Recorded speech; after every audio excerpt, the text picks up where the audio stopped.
Welcome back, everyone. This is episode 2 of Colonial Weekly. I am here with the boys soccer team and Coach Wheeler. So, Coach, we know you got to go to practice. What have been some struggles and strengths for you guys this season? Strengths are we're returning a lot of talent, which is great. We can really move the ball. We can possess the ball. One of our struggles so far has been finishing the final product. We're creating a lot of great opportunities, a lot of shots. I think we have almost 60 shots in 3 games, but we only have 2 goals to show for it. So, that's definitely been a struggle. But I'm confident in these guys and the rest of the guys that we're going to work through. Now, Harris, I'll start with you. Talk about the game last night. I know you guys won. It's a Yeah. great game, 2-1. It was a great one. Well. Yeah, I thought obviously our possession throughout the game was really well. Like we kept the ball a lot. I bet we had most of the possession that game. Something I also liked is that we were down a goal and we found a way to come back and win the game. It was awesome. Nice. What about you? Yeah, obviously we were a goal down coming into the first half, and then when we got together after the first half, I think it was good that our energy was a bit higher. And then since the second half started, we started with a goal in the first 5 minutes, I think, and then that's how the energy kind of rose up. Nice. And I know you were injured a little bit, but how'd the game look for you last night? Yeah, just adding on to what Harris and Teddy said, the energy was kind of low at the start, but the help of our coach and us captains, I think we kind of brought the team up. And Nice. So, Coach, what practice can you bring for the boys today? You kind of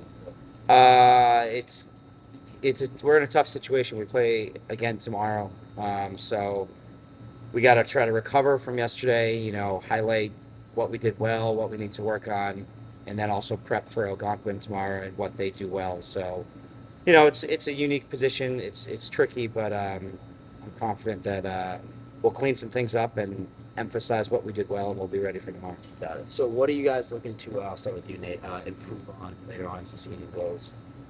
definitely our communication and the team morale.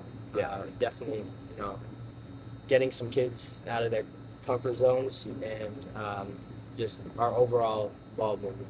Got it. Teddy.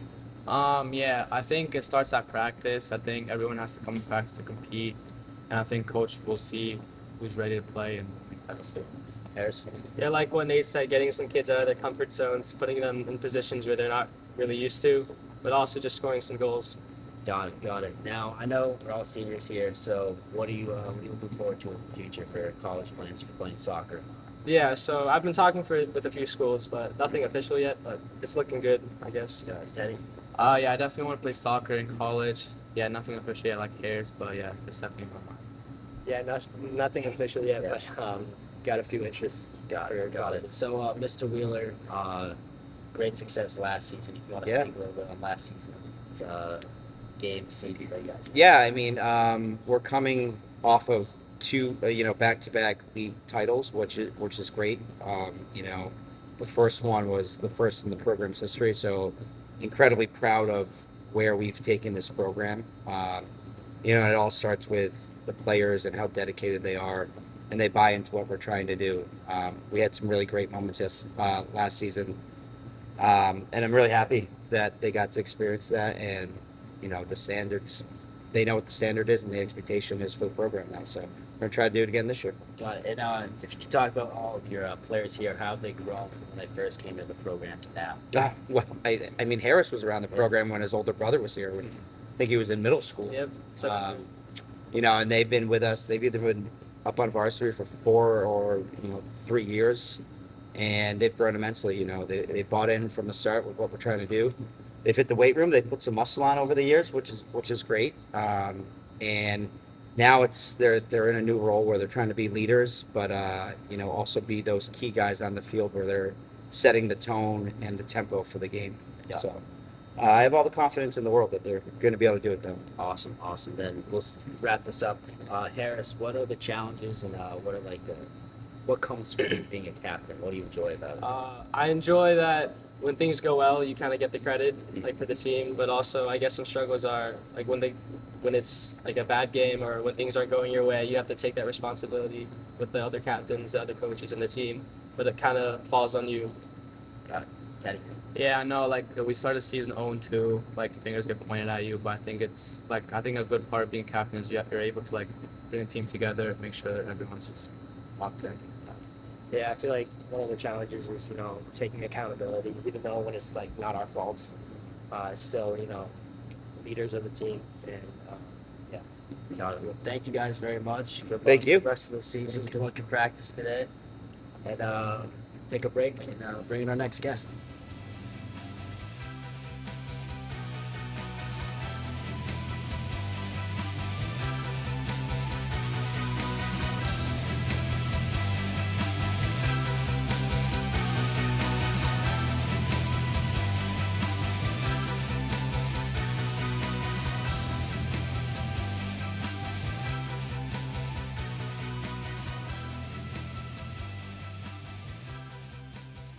All right, welcome back, everyone. Mr. Costa, thank you for joining us after I know you had some stuff to do over there. Hey, that's that's why you're such a great co-host. Yeah, You of course. stepped in and took control Of for me. course. Thank you. You're welcome. You're very welcome.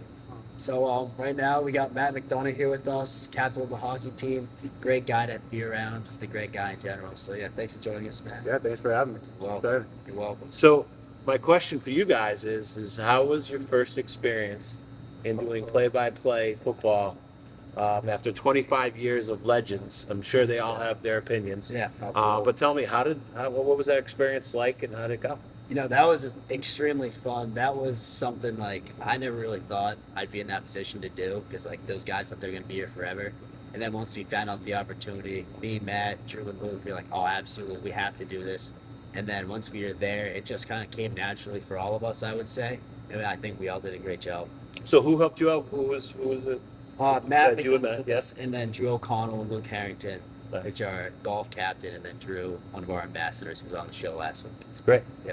Yeah, absolutely. I mean, I know Salty's all about the announcing and stuff like that. And he's always been a part of the TV class we have here at school, and he made me tag along with him, or asked me to tag along with there him we for go. the announcing. And I was a little nervous at first, but I got the hang of it, and it was a great time. Got the fans involved, and yeah, did some good segments out there. So it was fun. So tell me, on the sidelines, I mean, I got yelled at about 3 times by the referees because they thought you were actually a coach Yeah, because of how well you were dressed, Okay. the headset. yeah. We have boundaries that coaches could Yeah. go in. So I said, no, he's the TV Yeah, crew. I think what you need to do is give me a lanyard so I can, Absolutely. have some But what was that like reporting from the sidelines? Is it everything you expected? Was it things that like, wow, you didn't realize? I didn't think I knew how much would come out of it. I think when I was down there, that what you don't get from the press box is kind of like the feel of the sideline and the players and the energy down there through the coaches and the whole team. So I think just reporting on that stuff down there is super interesting for people listening.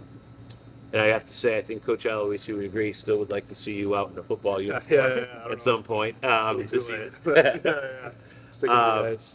No, I think it was great. It was great seeing you guys, and I know Mr. Sarah said we've got some great feedback on it. So Appreciate it. we'll continue to do that. I know we'll have some more guests that will be doing some play-by-play as the season goes on. But I think it's great for you guys to be doing that and get to know the different players, and looking forward to see what you guys do. Oh yeah, few next weeks. big game. Oh yeah, we had Yeah. a blast. So it's been a busy week and a half or so. We opened up our season. I think everyone now has officially opened their season except for Crew. Crew will start their racing in early October.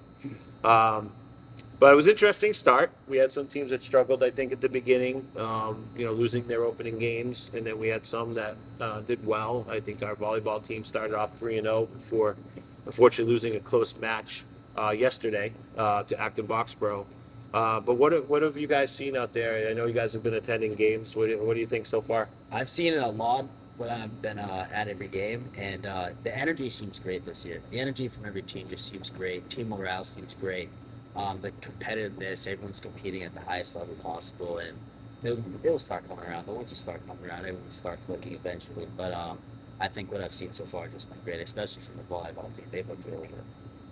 Yeah. I think we got a lot of older people on our teams, and good leadership out there. And I think they've been here for a while. And especially our coaches, I think one of their goals is to see mistakes and fix them. And that comes at the beginning of the season always is mistakes. And once they fix those things up, they'll get the ball rolling. So. Yeah, so I agree. I think I've seen some really good things. I think you can definitely tell that some of our athletes worked hard in the off season, and it's transitioning into the regular season. It's like different phases, right? Like you got the preseason, now you start at the beginning of the season. The goal is to get stronger as the season goes on and get ready for playoff and championship time in late October, early November. Uh, but it looks good. I mean, I think our golf team lost the first match. Yeah. To St. John's, but otherwise have been 3 in a row, looking for 4 in a row today. And they shot probably the lowest they've ever shot in 10 years yesterday against Westboro. So, yeah, it's exciting stuff to see. I was actually able to get over to the match against North Middlesex over at the Haven, and guys look great. Full uniform. They got their gold shirts, their blue pants. Yeah. Looking really sharp out there. So. Definitely. Look good play, good, I guess. Yeah. So not only was it busy though on the field or in the court or wherever it was for our athletic teams, but we were out there last Saturday. We've been doing our annual gold card sale that we have here, which is a discount card, which raises a lot of money for our program. So on Saturday morning, we had all our fall teams go out on Blitz Day across the town. It's a great learning experience for everyone. I tell people while this raises money for our program, it's also a great learning lesson on sales Definitely. and how to succeed in a sale, and also to example rejection. And I think it was kind of funny is I had one of our captains call me later or come back later and tell me that everything that I said happened, and we had an example of someone who was not happy that we rang their doorbell. And they expressed their opinion, and great learning lesson, Exactly. right? Happened to be the first door that person That's not best. first experience they had in selling our gold cards. But hey, again, it's not for everyone, and we appreciate the community for everything they do. So last year, I think we sold over $85,000 worth of cards, which brought back $55,000 to our athletic program and our athletic boosters. This year, we're so far on goal for that. We have a couple more days left of our online sales, or if anyone would like one in person, the in-person cards that we have here, I think they're $25 a card. We have a goal this year of $100,000 in sales, which would equal about 80 to 85,000 to our program. So hats off to our kids. I know it's not easy. One of the challenges that we have in the program is to raise money to help our budget. But what are you hearing out there as far as sales? I know there's some really good competition going on. I've heard that too. Yeah. You want me to start? Yeah, go ahead. Yeah, I've heard from our buddy Joe O'Connell. He was with us the other day talking about the gold card selling. He sounded like he was doing all right with it. He had some struggles, but he sounded like he was raising some money. And then I was talking to Jed Ellis earlier, when the football captain said he sold a couple gold cards. I'm pretty sure he returned them back. So that's good. That's good. It gets competitive out there. Yeah, The boys and girls are out there, and they're I don't know. Like, it's a good bonding experience for everybody, but it gets competitive with all these athletes trying to beat each other out and selling gold cards. Yeah, and there's a reward for that. So the students who sell the most, there's different prizes that the Gold Athletics, the Booster Club, will be given to the athletes who sell the most. And then to the winning team will get $1,000 towards their program to buy some equipment. So, yeah, I mean, it's great. We've been doing it actually 27 years. It's hard to believe. We'll talk about the Booster Club. We're going to bring Mr. Tizano and the officers on about our boosters. But in 19 years that we've gone to this format with the boosters, we've gone from a program that's about $5,000 to an endowment program where we have $200,000 in an endowment program with an operating budget of $100,000. So it's great stuff. I'm excited for our athletes. So if we need a gold card, contact one of our fall athletes or me here at the high school, and we'll be able to take care of you. Well, with all that excitement, it's hard to believe that we're getting ready for Colonial Way. Oh yeah. You guys want to talk about that to the community and let them know what Colonial Way is all about? Of course, Sure. yeah. So Colonial Way, it's going to be this Friday, and what it is clubs and different organizations from the school come to the football stadium, and before the game, an hour and a half before the game, they'll be selling stuff. They'll be doing fundraisers, raffles. They're going to play games. I know Crew, they got the rowing machine they always do. So go check it out, and then after, of course, come to the football game. It's always a great time. Yeah, absolutely. And there's tons of stuff to do. Like Shawn here said, they got the club activities and they've got food trucks up there and all different types of stuff. And a ton of people go. It's a great atmosphere and really gets school spirit up. So, yeah. Yeah, it's our first big event of the school year. I think it's going to build that excitement. We're bringing Andover into town for the football game, so that will be, an Eastern Mass powerhouse coming in here, and hopefully the boys will rebound after last Friday. But I think being at home, being in front of our crowd, hopefully we have all the crowd in the stands by kickoff, so we can do some different things to get the spirits up for the boys and get them rolling. I know Coach Aloisi's been working hard this week and the staff, trying to get the game and telling them the importance of Colonial Way and the home opener and how that builds excitement within the school. I'm looking forward to it. It's always a great event. All the elementary, middle school kids come on up. Beautiful nights. They're predicting it to be in the mid 70s. So we can't ask for a better night to have this. Now I understand you two are kind of gotten the ball rolling a little bit with the hockey team and doing some off-season training. So it sounds like, I think from my watch here, you guys got to get to practice. Whatever you guys are doing over there. So any last words for our fans this week? Just go to Colonial Way. It's a great time. Great You time. won't regret coming. You'll make some experiences. It'll be a lot of fun. Yeah, get there, make some noise, have some food, and let's hope these boys can get the dub. Let's do it. Right. Well, thank you. That's this week's episode of Colonials Weekly, and we thank you for tuning in. Thank you. Thank you.